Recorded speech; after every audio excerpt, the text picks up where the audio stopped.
বসে পূজা করতেন, এখানে বসে মা কালীর মূর্তি আঁকতেন আর ধ্যান করতেন। এই বিষ্ণু মন্দিরটা বহু পুরনো, গর্জি মারাঠার সময়।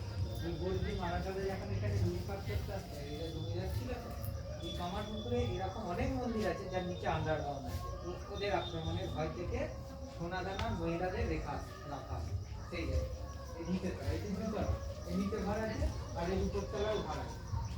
আমরা দিনের আগে আমরা সেই নারায়ণ শিলা দেখানো যেত। আর এই ভেতর দিয়ে যে দরজা আছে সেই দরজাগুলো হ্যাঁ ভেতর দিয়ে সেই তো নারায়ণ শিলার এখানে এখন আরো এখন